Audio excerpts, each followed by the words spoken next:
26 जून 1975 को तत्कालीन प्रधानमंत्री श्रीमती इंदिरा गांधी ने आपातकाल की घोषणा करके पूरे देश को छत्ते में डाल दिया था।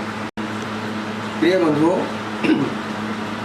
26 जून 1975 को तत्कालीन प्रधानमंत्री श्रीमती इंदिरा गांधी ने आपातकाल की घोषणा करके पूरे देश को छत्ते में डाल दिया था।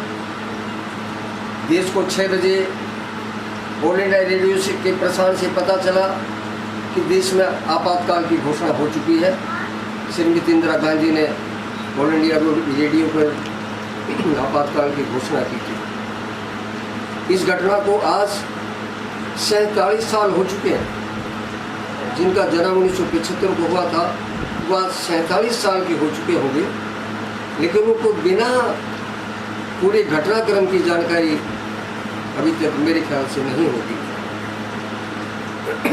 कि आपातकाल की घोषणा क्यों हुई, इसके क्या कारण थे।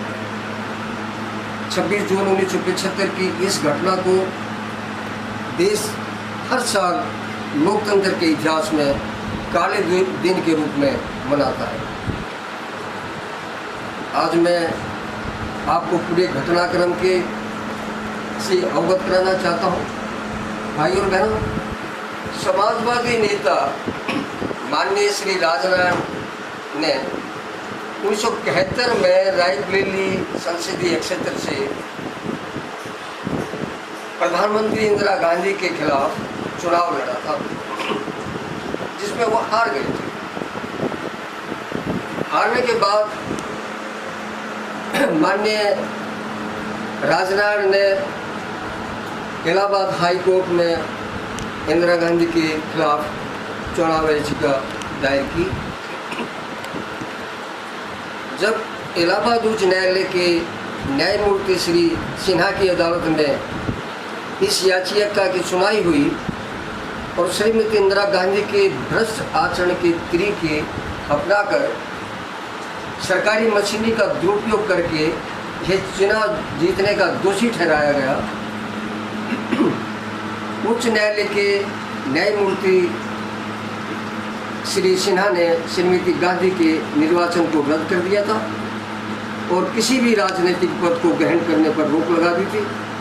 श्रीमती इंदिरा गांधी को 6 साल तक चुनाव लड़ने के लिए अयोग्य घोषित कर दिया था कि वो 6 साल तक चुनाव नहीं लड़ सकती। तत्कालीन प्रधानमंत्री इंदिरा गांधी ने अपने कुर्सी बचाने के लिए रातों रात देश में इमरजेंसी यानी आपातकाल की घोषणा कर दी। लोगों के लोकतांत्रिक अधिकार छीन लिए, लोगों की आज़ादी छीन ली। अखबारों में खबर ना छापी जा सके, इसके लिए सभी समाचार पत्रों के दफ्तरों की बिजली के कनेक्शन काट दिए, प्रेस की आज़ादी का गला घोंट दिया। इस प्रकार लोकतंत्र की हत्या की गई। देश के लोगों को ऑल इंडिया रेडियो से के प्रसारण से द्वारा पता चला कि आपातकाल की घोषणा हो चुकी है। 25 जून 1975 को भारत के तत्कालीन प्रधानमंत्री इंदिरा गांधी ने बिना किसी कारण के इमरजेंसी यानी आपातकाल की घोषणा की, जो भारत के लोकतांत्रिक इतिहास में सबसे बड़ी, बुरी और दुखदायी घटना है। इस प्रकार 25 जून 1975 को भारत के तत्कालीन प्रधानमंत्री श्रीमती इंदिरा गांधी ने बिना किसी कारण के देश में इमरजेंसी यानी आपातकाल की घोषणा करके देश के लोगों को छत्ते में डाल दिया था, यानी देश में दहशत का माहौल पैदा किया। और 26 जनवरी 1975 को विरोधी नेताओं को जेलों में ठूस दिया। इसलिए 26 जून 1975 को देश में हर साल काले दिवस के रूप में मनाया जाता है। अब मैं हमारे संविधान की धारा 352 में जिसमें इमरजेंसी का प्रावधान है यानी आपातकाल की घोषणा करने के, उसमें 3 कारण दिए गए। हमारे अगर देश पर कोई दूसरा देश आक्रमण कर दे यानी बाहरी आक्रमण हो जाए, जैसे आज यूक्रेन में रूस का हमला हो रहा है। दूसरा, अगर देश में गृह युद्ध छिड़ जाए यानी जैसे देश में आंतरिक कलह हो जाए, आपस में जातियाँ आपस में लड़ने लगी हैं, तब इमरजेंसी का प्रावधान है, लगाने का प्रावधान है। तीसरा, अगर देश में आर्थिक संकट आए, जैसे आज अभी श्रीलंका में आया हुआ है, तो इन परिस्थितियों में से कोई भी परिस्थिति हो तो संवैधानिक अधिकारों का निलंबन किया जा सकता है और अभिव्यक्ति की व प्रेस की स्वतंत्रता की भी समाप्त कर दिया जाता है। मीसा यानी maintenance of internal security act के तहत लोगों को जेलों में डाल दिया जाता है। लेकिन 26 जून 1975 को इन तीनों परिस्थितियों में से कोई भी परिस्थिति तत्कालीन प्रधानमंत्री श्रीमती इंदिरा गांधी की प्रधानमंत्री काल में नहीं थी, बल्कि उनकी प्रधानमंत्री पद की कुर्सी जाने की बौखलाहट ने ये देश में इमरजेंसी यानी आपातकाल की घोषणा करवाई। संसदीय समाजवादी नेता माननीय श्री राजनाथ ने 1971 में रायबरेली का चुनाव संसदीय चुनाव क्षेत्र से प्रधानमंत्री श्रीमती इंदिरा गांधी के विरुद्ध चुनाव लड़ा था, जिसमें श्री राजनाथ जी हार गए थे क्योंकि श्रीमती इंदिरा गांधी ने भ्रष्ट आचरण के तरीके अपनाकर सरकारी मशीनी का दुरुपयोग करके यह चुनाव जीता था। तो समाजवादी नेता माननीय श्री राजनाथ ने 1971 में रायबरेली संसदीय चुनाव क्षेत्र से प्रधानमंत्री श्रीमती इंदिरा गांधी के विरुद्ध चुनाव हारने के बाद इलाहाबाद उच्च न्यायालय में श्रीमती गांधी के विरुद्ध याचिका दायर कर दी, जिसमें श्रीमती इंदिरा गांधी के विरुद्ध भ्रष्ट आचरण के तरीके अपनाकर सरकारी मशीनी का दुरुपयोग करके ये चुनाव जीतने को आरोप लगाया था। इलाहाबाद उच्च न्यायालय ने पाया कि श्रीमती इंदिरा गांधी ने चुनाव में जीत के लिए राजपत्रित अधिकारियों के से सहायता प्राप्त की थी, जिसमें राजपत्रित अधिकारी यशपाल कपूर का नाम भी था। इस प्रकार उच्च न्यायालय ने भ्रष्ट आचरण के तरीके अपनाकर सरकारी मशीनरी का दुरुपयोग करके यह चुनाव जीतने का दोषी पाया था। इसलिए इलाहाबाद उच्च न्यायालय ने न्यायमूर्ति श्री सिन्हा ने श्रीमती इंदिरा गांधी को भ्रष्ट आचरण के तरीके अपनाकर सरकारी मशीनरी का दुरुपयोग करके यह चुनाव जीतने का दोषी पाया, ठहराते हुए उसके निर्वाचन को रद्द कर दिया था और किसी भी राजनीतिक पद को ग्रहण करने पर रोक लगा दी थी। श्रीमती इंदिरा गांधी को 6 साल तक चुनाव लड़ने के लिए अयोग्य घोषित कर दिया था, यानी वो 6 साल तक कोई भी राजनीतिक चुनाव लड़ने के योग्य नहीं है। श्रीमती इंदिरा गांधी ने अपने स्वार्थ में प्रधानमंत्री पद की कुर्सी जाने के डर की बौखलाहट ने देश में इमरजेंसी यानी आपातकाल की घोषणा करवाई। 19 मार्च 1975 को इंदिरा गांधी न्यायालय में पेश हुई। 12 जून 1975 को इलाहाबाद उच्च न्यायालय ने न्यायमूर्ति श्री सिन्हा ने श्रीमती इंदिरा गांधी को भ्रष्ट आचरण के तरीके अपनाकर सरकारी मशीनरी का दुरुपयोग करके चुनाव जीतने का दोषी ठहराते हुए उनके निर्वाचन को रद्द कर दिया था और किसी भी राजनीतिक पद को ग्रहण करने पर रोक लगा दी थी और श्रीमती इंदिरा गांधी को 6 साल तक के लिए चुनाव लड़ने की अयोग्य घोषित कर दिया था। इलाहाबाद उच्च न्यायालय के न्यायमूर्ति श्री सिन्हा ने श्रीमती इंदिरा गांधी को अपील करने का 20 दिन का समय दिया था। 24 जून को सुप्रीम कोर्ट ने उच्च न्यायालय के आदेश पर सशर्त रोक लगा दी थी कि श्रीमती इंदिरा गांधी संसद में उपस्थित हो सकती है, लेकिन जब तक अदालत उनकी अपील पर फैसला नहीं सुनाती तब तक उन्हें वोट देने का अधिकार नहीं है।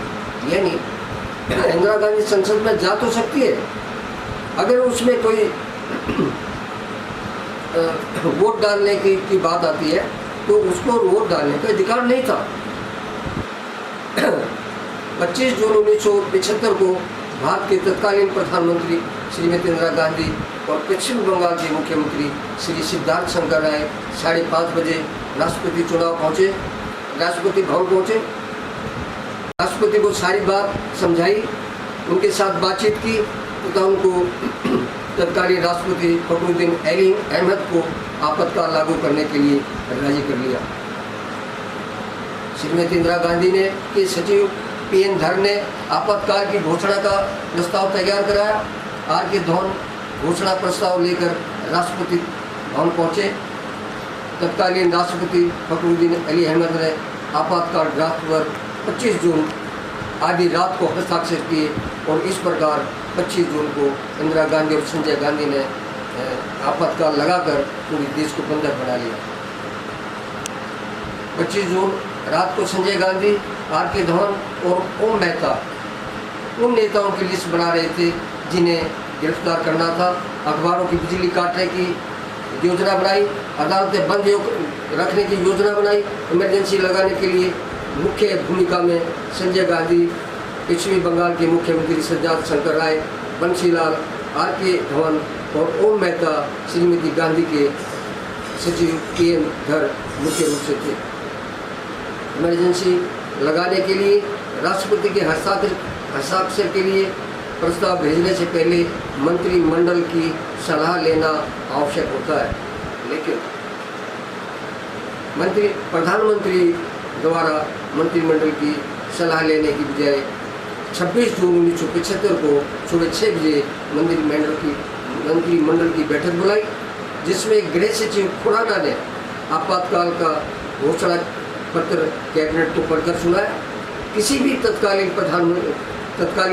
कैबिनेट मंत्री ने प्रधानमंत्री श्रीमती इंदिरा गांधी के आपातकाल की घोषणा के बारे में सवाल पूछने की हिम्मत नहीं की।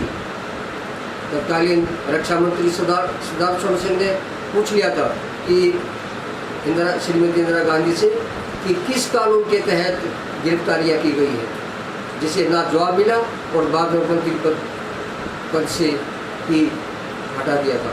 श्रीमती इंदिरा गांधी ने एक प्रेस वार्ता में कहा था, when I imposed the emergency, not even a dog bark, यानी कि जब मैंने इमरजेंसी लगा दी तो किसी भी कुत्ते को भौंकने का कोई अधिकार नहीं है। यानी कि कैबिनेट के मंत्रियों को भी वो कुत्ता कह करके उसने संबोधित किया। गैर संवैधानिक रूप से विरोधी नेताओं की गिरफ्तारियां शुरू हो गई। श्री जयप्रकाश नारायण 26 जून की रात को गिरफ्तार कर लिया गया था। इमरजेंसी लगाने के बाद हजारों लोगों को मिसा यानी maintenance of internal security act के तहत जेलों में डाल दिया गया। अभिव्यक्ति की व प्रेस की स्वतंत्रता की को भी समाप्त कर दिया गया। लोकतंत्र को छुरा घोंपा गया, लोकतंत्र की हत्या कर दी गई। 25 जून 1975 से लेकर 21 मार्च 1977 तक 21 महीने इमरजेंसी लगी रही। लोग जेलों में सड़ते रहे, चुनाव स्थगित कर दिए गए। इमरजेंसी का तहस झेलने वाले नेताओं में मुख्य रूप से श्री जयप्रकाश नारायण, जिसका बाद में गुर्दे भी निकाल दिए गए थे इंदिरा गांधी ने, श्रीमती मोरारजी देसाई, चौधरी चरण सिंह, चौधरी देवीलाल, श्री चंद्रशेखर, श्री अटल बिहारी वाजपेयी, श्री लालकृष्ण आडवाणी, श्री जगजीवन राम, रामकृष्ण हेगड़े, बिजू पटनायक, भैरव सिंह शेखावत, श्री यशवंत सिन्हा, चौधरी नबी सिंह दहिया, जसवंत सिंह, श्री सिकंदर बख्त, बिहार के बापू काल दत्ते, यशवंत सिन्हा, हरियाणा के चौधरी नबी सिंह दहिया, चौधरी ओम प्रकाश चौटाला, श्री चांदराम, सरदार सुजान सिंह, श्री सुषमा स्वराज, देवीदास, श्रीपाल जैन, जयपाल माछरी, चंद्रमान गहलोत आदि बड़े बड़े नेताओं ने आपातकाल का तहस सहा झेला। भारत लोकतंत्र रक्षा पार्टी देश पर इमरजेंसी थोपने वाली सरकार और इमरजेंसी लागू करवाने वाले लोगों की घोर निंदा करती है। तत्कालीन राष्ट्रपति श्री फखरुद्दीन अली अहमद ने आपका ड्राफ्ट पर 25 जून को आज रात को हस्ताक्षर नहीं करते तो देश को आपातकाल से बचाया जा सकता था, देश को लोकतंत्र की हत्या होने से बचाया जा सकता था। तत्कालीन राष्ट्रपति श्री फखरुद्दीन अली अहमद ने 25 जून आधी रात को आपातकाल के ड्राफ्ट पर हस्ताक्षर करके अपने स्वार्थ की खातिर देश को आपातकाल की आग में झोंक दिया, देश के साथ गद्दारी की। श्री प्रणब मुखर्जी जो उस इंदिरा गांधी के समय में राज्य मंत्री थे, लेकिन इमरजेंसी लगाने पर उन्होंने कोई सवाल नहीं किया और इमरजेंसी लगवाने में शामिल रहे। ऐसे व्यक्ति को देश का आपातकाल की आग में झोंकने में शामिल रहे और लोकतंत्र की हत्या करने में शामिल रहा हो ऐसे देश के गद्दार को देश का राष्ट्रपति बनाने का क्या औचित्य था, उसको क्या हक था। तत्कालीन रक्षा मंत्री सरदार सोनी सिंह ने पूछ लिया था कि श्रीमती इंदिरा गांधी ने से किस कानून के तहत गिरफ्तारियां की गई, जिससे ना जवाब मिला और बाद में उसे मंत्रिमंडल से भी हटा दिया गया था। देश को ऐसे देशभक्त की जरूरत है जो देश की खातिर अपना पद का स्वार्थ छोड़ देते हैं। इंदिरा गांधी ने एक प्रेस वार्ता में कहा था, When I imposed the emergency, not even a single dog can bark। 25 जून को संजय गांधी, आर के धवन, ओम प्रकाश मेहता उन नेताओं की लिस्ट बना रहे थे जिन्हें गिरफ्तार करना था। अखबारों को बिजली काटने की, अदालतें बंद रखने की योजना बना रहे थे। इमरजेंसी लगाने के लिए मुख्य भूमिका में संजय गांधी, पश्चिम बंगाल के मुख्यमंत्री श्री सिद्धार्थ शंकर राय, बंसीलाल, आर के धवन, ओम मेहता, श्रीमती इंदिरा गांधी के सचिव पीएन धर मुख्य रूप से शामिल थे। ऐसे सभी लोग जो देश को आपातकाल की आग में झोंकने में शामिल रहे, ऐसे कातिल जो लोकतंत्र की हत्या करने में शामिल रहे हो, ऐसे देश के गद्दारों की भारत लोकतंत्र रक्षा पार्टी घोर निंदा करती है। जय हिंद।